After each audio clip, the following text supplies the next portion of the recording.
Thank you so much for tuning in to another one of my interviews. Today, I'm with Sheriff Joseph Lopinto. Sheriff, thank you so much for coming on with me today. I really appreciate it. Thanks for having me.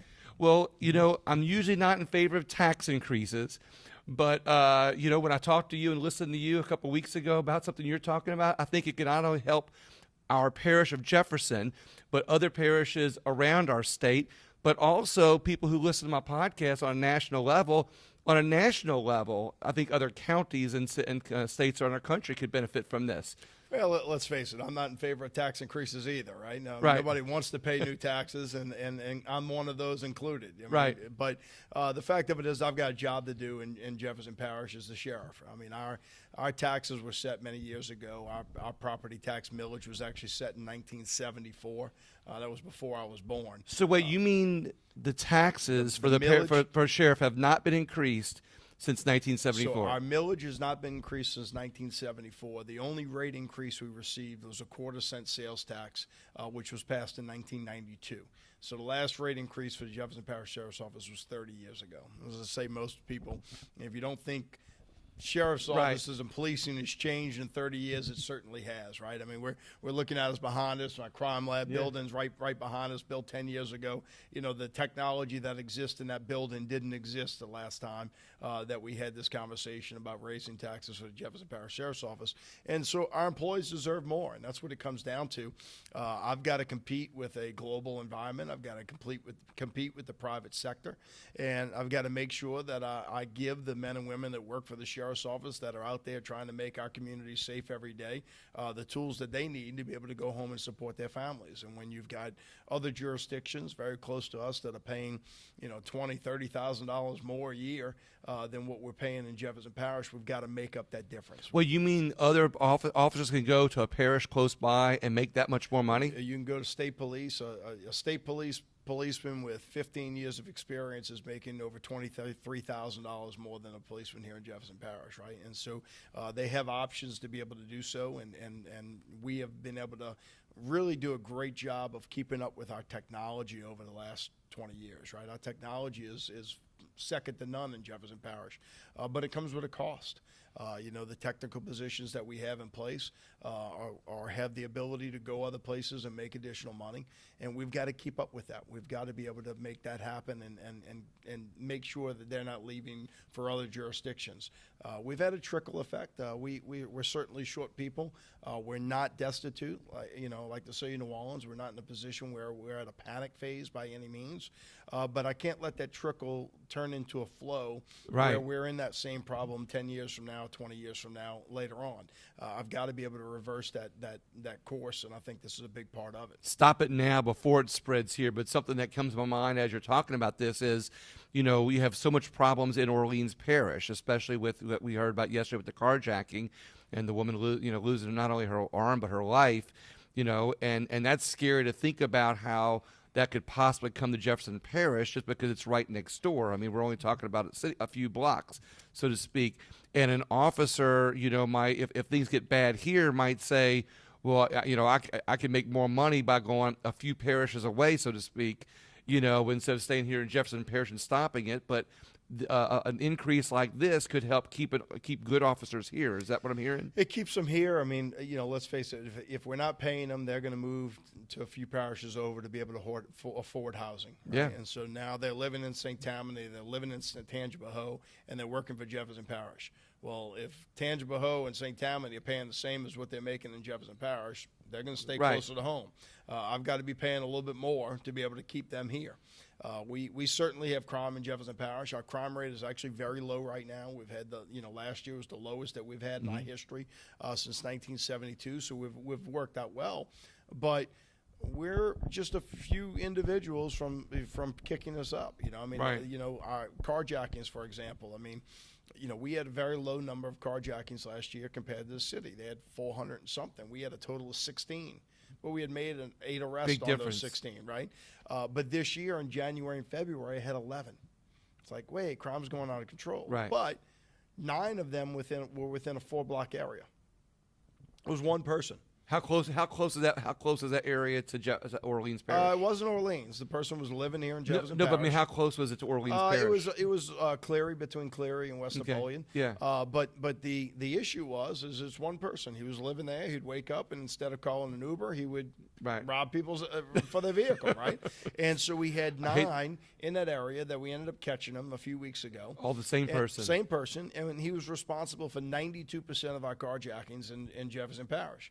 And so it goes to show you, even in the city of New Orleans, you probably have less than 100 bad guys. Right. That are really causing this havoc. Yeah. But one person can create a whole bunch of havoc. So you need to be able to have the tools to go after that one person. So that individual that did 9 armed robberies within a 2-month period doesn't give me 60 armed robberies by the end of the year. Exactly. Because it's one person that's going to be doing it. You've got to put them in jail. You've got to catch them. You've got to dedicate the resources to make sure that you can solve crime quickly to prevent the next crime from happening. Well, it's interesting, like you said, how one person can make the statistics up so high. However, that's right there at a point in time when if we stop it now and we pay the police more and you get that one person, you solve a lot of crime. However, we don't want to just laugh. I kind of joked and laughed about it being one person like that. But when police get paid more, now they're going to be covering more areas than just that one area. Well, it's a chain reaction. I need to be able to, I need to be able to have people coming into. I need to be able to have people coming in my correctional academy to go into my actual police academy to be here with us 15, 20 years. I don't want to train somebody and keep them 5 years and then leave to go to another jurisdiction. We want to put the training involved in our deputies and be able to keep them here for a 30-year career. And that's the difference, is making sure that the deputies that are out there protecting us every day, feel the love from our community to be able to stay here and work for our parish. And I like what you said about career, because that makes a good point. That a lot of people think, okay, they're going to pay a sheriff or an officer more money right now, but officers don't just look at making more money right now. They look at that career because they know at the end of 20 years, 30 years when they retire, their retirement is based on their last year of 3 years of service, I think. That's correct. And so if they were just looking for the now money, they might go someplace else. But if you offer them more money here, they're going to stay and not only make a career here, but they're going to invest in this community. And would that be another reason a tax increase or millage is good? It's really twofold, right? I mean, a policeman doesn't become a policeman to get rich, and Yeah. this tax increase doesn't make them rich, Right? But a starting salary of $38,000 a year in this economy, when you have the ability to go work at Chick-fil-A and make that, Right. You've got to be able to increase our. I mean, look, I'm realistic. How many people want their son or daughter to grow up to be a policeman these days, right? Right. The fact of it is my recruitment is going to be down, but I need to be able to keep the recruits that we're having. We still are recruiting people. We have an academy that's going to be starting in April. Next academy will, have 25, 30 people in that academy. So people are still coming in the door, but I'm going to have to start recruiting more over the next couple of years. Back in the 90s, our recruitment was way up, where we had 90, 100 people graduating in an academy. Right. Now, a typical academy for us is 25 to 30. And so I'm going to have a lot of retirements in the next 5 years where I have to boost the academies up. We're not shorthanded on the road where we're in a desperation mode. We're probably paying a couple shifts on overtime, but we still have a very fast response time. We're still going to be able to get to the calls for service. But we're probably 30 people short in operations and another 20 or so people short in our detective bureau. And so that's 50 people short that this academy doesn't make up. It's going to be September before they graduate, and we're certainly going to have people that are going to resign and retire between now and then. So it doesn't catch us up, but it keeps us at that status quo to keep us going. What I like about this, that you're thinking ahead of time. You have a lot of forethought into this. You're not saying, hey, we need money now. We're saying we need money to stop what could happen in the future, not just with retirements and officers leaving for more money, but to also thinking about the crime could do in Orleans if it increases at the rate that it's increasing. This stops not only crime but helps keep the officers. My job at JPSO is to always be looking 5 years ahead. It's not to what is happening today. It's what's going to happen 5 years from now. And a trickle can be reversed. Once you have a flow, you can see it in the city of New Orleans. Right. It's very hard to recruit someone when they're so shorthanded. Because they're not being able to do the job of a policeman. They're literally showing up hours after a call to take a report, and they're not being able to do the job of a policeman. So it's hard to recruit in that Right. environment. So you've got to pay so much more. I don't want to have to be that route. I want our deputies to have the freedom to go out and be policemen and to actually solve crime and provide a good service to the parish. And so that's my job, is to be able to make sure that we can reverse the tide going out, to have it come back in, to get us in a better position. As I said, we're not destitute. We're not broke. You know, Right. it's not something where I have to lay off people tomorrow if this doesn't pass. Exactly. But I'm not going to be able to hire the people that we need to be able to come in because they have additional options to go other Yeah. places. And what I like about something you just now said, not only are you thinking ahead, and that's your job, but I want to point out what you've done in the past. You know, you've operated this department off of tax increases that were done as well. The most recent was what, 1992, I think you said. 1992, correct. So for 20, you've operated a budget 28 years later, almost 30 years later, off of a 1992 budget. So you've been able to successfully run this department off of that money. So it's proof that you're spending the money wisely, in my opinion. And in fact, to just put that. So 4 years ago when I took office, we actually had a $3 million operating deficit on this department. Now we have a healthy fund balance, so those things are going to fluctuate. But been able to change that deficit into a surplus this past year, just a $1.6 million surplus, and I was able to give some raises.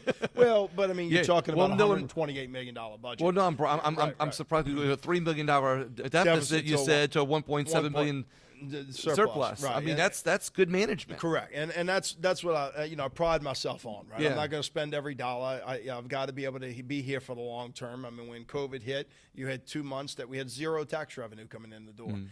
When a Hurricane Ida comes in, there's zero tax revenue coming in. I still need to make payroll. My deputies are still out there on the street. They're still doing stuff. So you need to have a healthy fund balance in place. You need to be able to think that long-term, solutions, and we've been able to do that. We've had those long-term solutions in place.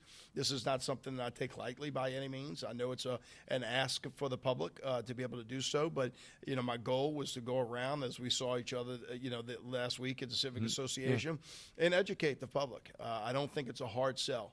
I think our deputies deserve better than status quo, and I think our public recognizes that. And my job is to provide that information and give them the option to do so. Yeah, I not only do I agree with what you're saying, but to the point of when I said earlier when I first started out about being against tax increases, I've always been against tax increases. One, because I hate seeing bloated government waste our money, but this department is an example of being responsible. And that's the reason why I came out to interview you and be in support of this, because this, to me, your department is an example of responsible government that spent our tax dollars responsibly. The statistics prove. And like you said, going from a $3 million deficit when you took over to a $1.7 million surplus, I think is another example that you're being responsible with the money. So a department like that should be, I don't want to use the word rewarded, but should be compensated, in a way that you're trying to help our community with a little bit more money, that you can help it even more and stop the overflow from Orleans Parish. And I think what's good to recognize too, that all of our JPSO deputies, our employees here have been very patient. Right. They understand they're servants of the community. It'll be nice for them to all be able to get a raise. It does not affect me $1. My salary is actually stepped by the legislature. So although every JPSO employee would receive a raise after this increase goes through, that doesn't include myself, which I think is important. I think it's very recognize, important to know. Yeah. This is me sticking my neck out on the line for them because I think they deserve it. Well, not only that, but if you just made mention about how they've been sticking around, I think it's a great point that you just made, because if the deputies are sticking around, making investments in our community on a lower salary, imagine what will happen when they get paid a little bit more. I think it'll motivate not only the ones that have been being patient and waiting around, but it's going to motivate the ones that are going to come here to be a little bit more motivated to invest in our community and stay and make a career here, which is, I think, an even better investment than just recruiting more officers. Yeah, I mean, my biggest concern is keeping the longer term officers here. As much as I want to recruit new blood to come in, right? I don't want the 15 and 20-year-old employee that we have invested all of this into to have an option to leave to go someplace else. I want them to be here in Jefferson Parish, stay here in Jefferson Parish, especially our more technical positions. They're few and far between. And so you don't want them leaving and going to another jurisdiction when you've put all the training into them. So I always like to sometimes talk about the obvious, which is maybe sometimes not as obvious for some people. This is, when we talk about a tax increase, this is a millage increase, correct? That is correct. So the difference between a millage, if you can explain to people on the camera, between a millage and a tax, so where they're going to see this. Well, you'll see it on your property tax bill. If you look at the back of your property tax bill now, you will see Jefferson Parish Sheriff's Office receives 8.28 mills. That was, again, set in 1974. A mill is 1/10 of a cent. So in this case, it's 7 mills, so it's 7/10 of a cent. So not even a penny. Not even a penny. Oh no, it's 7/10 of a cent. So so every $100,000 that your house is assessed for, it's $70, excluding the first 75,000 because it's homestead exempt. So the first 100,000 of your house is $17.50 or $18, and then the next 100,000 is $70 on top of that. So it's $88 for a $200,000 home. The average home in Jefferson Parish is assessed at $279,000. $279,000 assessment equals $143 that you'll see an increase on your property tax at the end of the year. Obviously, if you're escrowing your dollars, you won't see it at all. Escrow company will pay for it, and I mean, I'll say pay for it. You're paying for it, but you're talking about what, $12 a year? $12 a month. Right. For the additional tax that's coming through. So that's about the average cost. Or $12 a month for the additional safety that it's going to provide in having officers that are more invested in our community for a longer time. I agree. Better use of words. Well, I've been noticing this. I've been looking up into it, and after I heard you at the Civic Association, and I really wanted to think of ways to be able to explain it to people in the parish the way I heard it. Because you and I know a lot about it. You and I, we live in this world of politics and, and community. And I talk to a lot of elected officials, but I've also noticed that a lot of my listeners will come up to me, on the side and they'll, hey, when you interviewed so-and-so, did you know about this or know about that? Or they'll ask me different questions and stuff. And so I always kind of try to ask questions in a way that the community will understand it, a little bit better. And I wouldn't want people to think that, they're going to go to the grocery store and have to pay more money in groceries, or when they buy a commodity in Jefferson Parish, they'll be paying more, that this is actually kind of unseen or actually even unfelt, if you will. And I give people the tagline for us, Jefferson Parish Sheriff's Office is always there. We're not showing up 4 hours later. We're showing up 5 minutes later. Right. So whether it's the alarm that goes off on your house, JPSO's there. Yeah. Whether it's your daughter's first car accident, JPSO's there. Right. Whether it's Hurricane Ida, yeah, JPSO's there. Whether it's Lafitte, Grand Isle, doesn't make a difference. We're there. Yeah. This is our opportunity to be there for JPSO. For us to step up and be there for them and make sure that they have what they need to be able to support their families also. So I think it's extremely important for us to, get that message out there. I think the message is there, to be honest with you. I mean, the support that we receive from our community is what makes our community great here in Jefferson Parish. And we solve crime quickly to prevent the next crime, but the reason we solve crime quickly is our community gives us the evidence, right? They're the eyewitnesses. They're the ones that have cameras on the house. They're the ones that are saying, yes, I want to press charges against that individual, right? We can only do so much to go out there, but when you have a community that supports the police and supports law and order, it makes our job a lot easier. It's interesting how you put how you said the community supports the police. Not just with tax dollars, but like you said, with the ability to say, yeah, they're going to press charges, they're calling 911, they're being more active in their own communities. And this tax dollars will help bring the other part back up to, almost, I guess, to another step up of service, if you will. do you think that when people pay a little bit more in tax dollars, they're going to be a little bit more committed in the process than they are now? Well, I think our community has always been committed to it. So let's face it. I know in my neighborhood, I've got a burglar running around. He's hit 3 times in the last probably 6 months, and there's not a week that goes by that we're not looking for a guy on a bicycle that coming across our Facebook page, right? Right. We're invested in trying to catch this guy. We haven't caught him yet, but I guarantee you he will be identified for the burglaries that he's committed because Exactly. we have him on video camera. Right. We know what we're looking for. He kind of disappears every once in a while, and then we've got to, wait until he shows back up again. But we're going to find him. There's no doubt. But it's the community out looking for him. Right. It's not, look, we only have a certain number of police. Police don't, aren't there at every situation. It's the community that sees something that's wrong that gives us a call, and we'll be the ones that show up to arrive to try to either quell a situation before it occurs or solve a situation after it occurs. But we need people to call and give that information. So a millage increase is another way for the community to be involved if they're not actively, or if they feel more, how shall we say, are scared, if you will, to report crimes or whatever because they're afraid to report. The tax increase could be a way for them to be involved and not feel like they're that invested. Well, I want them to be involved in both. Okay. I certainly want them to go, be involved in voting yes for the millage on April 30th. But look, it's more important to our community from a crime perspective. When you see something that's not right, you call us.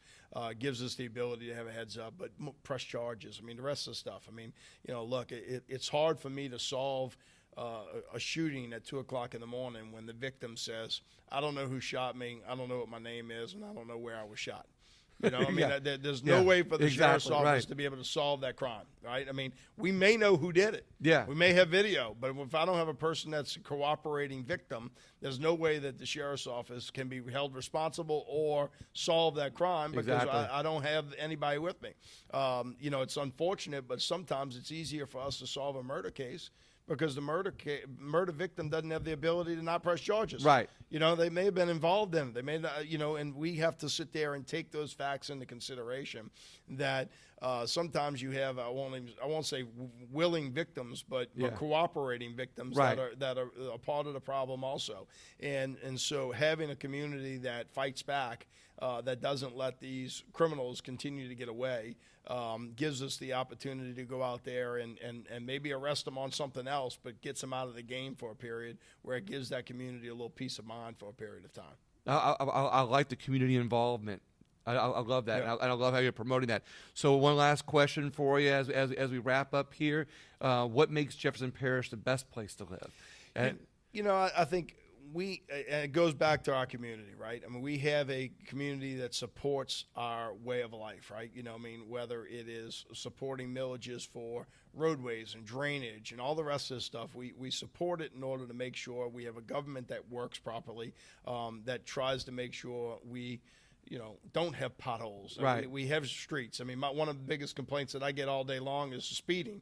It's because we have good streets to speed on. If you go to Lakeview, you can't speed, right? You can't drive down the street more than 5 miles per hour. Exactly. So, it's a good problem to have, right? Yeah. And so I think, our ability to have a safe place, really relies on the people that live in it, making sure that we can provide the services that we need. And, we ask them to provide a little additional because this is what we need right now. And I think it'll be worthwhile for us for a long-term basis. I'm, proud to be able to say that we went and, met with Jefferson Business Council and chambers and all the rest of it to say this is what we have. And so you met with all these groups before you talked about this increase? Yeah, absolutely. And support's been overwhelming for it.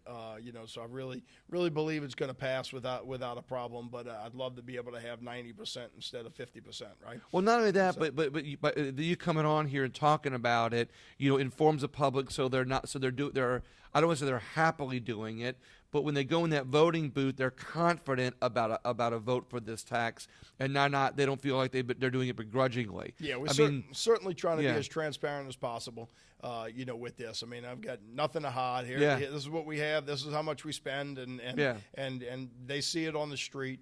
that JPSO does a good job out there, and I think we need to continue that. When some people vote for a tax increase, they do it begrudgingly. They feel like, oh, I got to do this for the children. I have to do this for the old people. Right. I have to do this for the library. So there's books in the library. But this is something that, as we've talked about this whole interview, that I think is important for the community. And I appreciate your time because you're basically showing people why they should feel good about going in and voting for this. But I did think of one last question, which is when they go in that voting booth, you always read these bills that you don't know if a vote for it is against it or against it is for it.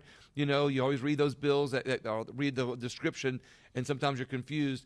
How will what's the right way to vote for this, and do you know how to be worded? The only way to vote is vote for. Vote for. So this would be a vote for, right? Yes, okay. To authorize a millage of the Jefferson Parish Sheriff's Office, and obviously it's got more language in that. Yeah. But authorizing a millage is the only. To authorize. To authorize. It is on April 30th. It is on the April 30th ballot in about a month. Okay. Yeah. All right. Perfect. Sheriff Lopinto, thank you so much for coming on today. I really appreciate it.